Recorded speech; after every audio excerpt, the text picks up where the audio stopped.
Hello friends, हम आ चुके हैं आपके अपने चैनल अंसारी साहब क्लासेस पे। Now today we are going to start the life process.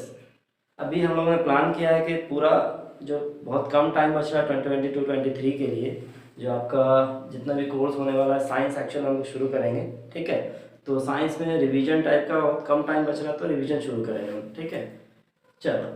तो आज हम लोग पढ़ने वाले हैं क्या, लाइफ प्रोसेस, जो कि बायोलॉजी का सबसे पहला चैप्टर है। क्या समझते हैं लाइफ प्रोसेस से? लाइफ प्रोसेस की अगर हम बात करें तो थोड़ा सा जो आप क्या समझ रहे हैं कि लाइफ कैसे प्रोसेस कर रहा है, लाइफ कैसे चल रहा है, लाइफ कैसे चीज़ें प्रॉपर ढंग से आप देख रहे हो, या आसपास में आपकी जो चीज़ें हों, जिंदा रहना, सांस लेना, आप आसपास से सराउंड से इन्वॉल्वमेंट कर रहे हो, या फिर कुछ भी ऐसा अगर कहो कि जो आपको आगे पीछे देख करके रिस्पॉन्ड करते हैं उस बिना पे, तो वो सारी चीज़ें इंक्लूड होकर के खाना, डाइजेशन, रिप्रोडक्शन, साइज का ग्रो हो जाना, बॉडी खा करके डाइजेस्ट करके उसको वेस्ट निकालना, ये सारी चीज़ें किस में इंक्लूड होने वाली है, लाइफ प्रोसेस के अंदर में। ओके ओके, अपने इंट्रोडक्शन वाले पॉइंट। ठीक है, तो क्या लिखा है यहाँ पे, living thing shows movement on their own. Movement क्या पता लग रहा है यहाँ से कि अगर कोई लिविंग ऑर्गेनिज्म है या फिर लिविंग बीइंग है तो उसमें मूवमेंट होना जरूरी है। अगर लिविंग ऑर्गेनिज्म मूवमेंट नहीं कर रहा है, इसका मतलब ये किसकी निशानी,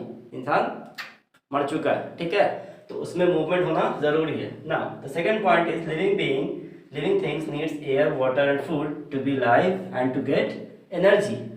खाना पीना तो चाहिए ना, खाना, एयर, वाटर, फूड, इन तीन चीजों को लेकर के क्या रखेगा अपने आप को, अलाइव। और अलाइव रखने के लिए क्या चाहिए, एनर्जी की जरूरत पड़नी है। बिना एनर्जी के जिंदा है भी अगर बॉडी में एनर्जी नहीं तो होना ना होने के बराबर है। ठीक है, तो third point, living things grow on their own. खुद ब खुद हम अपने आप को ग्रो कर सकते हैं। अगर ये चीजें दो पॉइंट्स आपको मिल पा रही, फूड, एयर और वाटर, ये मिल जा रहा है तो आसानी से आप अपने आप को ग्रो भी कर सकते हो। ठीक है ना। लिविंग थिंग्स रिस्पायर, बिना सांस लेकर के हम जिंदा नहीं रह सकते हैं। ठीक है ना। It is the living things respond to the stimuli and to the environment.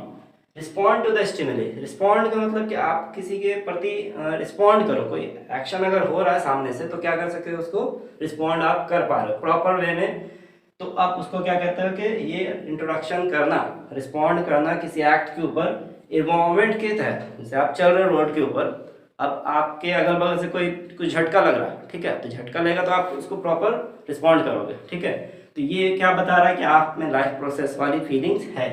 Now living thing reproduce to their own young ones. Reproduce means from one person to another, or to the young ones means parent mother से फिर एक उनका अपना नया baby burn हो सकता है। तो ये रिप्रोडक्शन होना बहुत ज़रूरी है, किसमें, लाइफ प्रोसेस के अंदर में होता है, ये नॉर्मल है। ठीक है, वो एक्सेप्शन वाली बात हम नहीं कर रहे अभी। ठीक, living things excrete waste materials and finally, जो हमने खाना पीना खाया था, जो बॉडी सारी एनर्जी को एब्जॉर्ब करने के बाद जो वेस्ट बॉडी निकालती है वो क्या है आपका, एक्सक्रीट के फॉर्म पे। तो ये भी लाइफ में ज़रूरी है, बॉडी से अगर वेस्ट नहीं निकलेगा तब भी परेशानी है। ठीक है ना। तो लाइफ प्रोसेस में जो हमने बात की है कि लाइफ प्रोसेस में क्या चीज़ें हमको माइंड में नज़र में रखना है कि लाइफ प्रोसेस अगर है तो क्या क्या चीज़ें दिमाग में हिट होनी चाहिए। ठीक है, तो उसमें हम देख रहे हैं सबसे पहले की बात करें तो मूवमेंट। ठीक है, मूवमेंट भी अलग अलग टाइप्स हो सकता है। हाथ का मूवमेंट की कैटेगरी में आगे जब आएंगे आप देखेंगे तो वॉलेंट्री होता है, एक आपका इनवॉलेंट्री टाइप का होता है, वो आगे चल करके हम लोग देख लेंगे क्या है वॉलेंट्री और क्या है इनवॉलेंट्री। न्यूट्रिशंस, जैसा भी हमने देखा कि न्यूट्रिशंस की बात करें तो कितने टाइप्स के एनर्जीज हम लेते हैं, और खाना जो हम भी खा रहे हैं कॉम्प्लेक्स फूड सिंपलेक्स में कन्वर्ट होता है आगे चल करके। ठीक है, वो डाइजेशन का पूरा पार्ट है, वो भी डिटेल में देखेंगे, अभी इंट्रोडक्शन की बातें चल रही है। ठीक है ना। रेस्पिरेशन, रेस्पिरेशन से सांस लेना और सांस छोड़ना।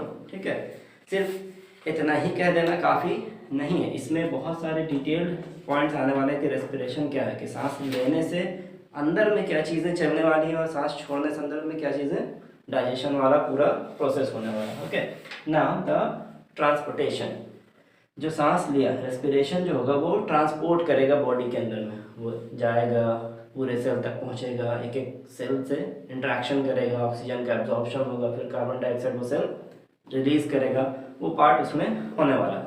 इसके बाद हम बात करें तो रिप्रोडक्शन की, खाना खा लिया, डाइजेशन कर लिया, एनर्जी मिल गई, उसके बाद आपका बॉडी का साइज बड़ा होने वाला है ड्यूरिंग द सेक्सुअल इंटरकोर्स, ठीक है। तो उसमें रिप्रोडक्शन होगा, यंग बेबीज आपके आने वाले हैं, ठीक है ना। उसके बाद यंग बेबी थोड़ा थोड़ा ग्रोथ करेगा, या फिर नॉर्मल हम इंसानों में भी क्या होता है, ग्रोथ तो दिखेगा ही, है ना, ग्रोथ तो होगा। अब ग्रोथ बॉडी का साइज, हाथ पैर हाइट, ये सारी चीज़ें आपकी इंक्रीज करने वाली है, ठीक है ना। Control and coordination, control and coordination से हम क्या समझ रहे हैं कि आपका माइंड कितना कंट्रोल्ड है, माइंड के हिसाब से आपका हाथ कितना चल रहा है, आपका पैर कितना चल रहा है, वो रिस्पॉन्सिंग की बात हो रही। कंट्रोल एंड कोऑर्डिनेट मतलब दिमाग सोचा समझा और उसने उसके हिसाब से आपको काम करवाया, ठीक है। तो ये हो गया आपका कंट्रोल एंड कोऑर्डिनेशन। और फाइनली एक्सक्रीशन, एक्सक्रीशन में क्या है कि जो बॉडी से फाइनली सारी चीज़ें डाइजेस्ट होने के बाद जो वेस्ट निकलेगा वो वेस्ट आपका एक्सक्रीशन का पार्ट होने वाला है, ओके।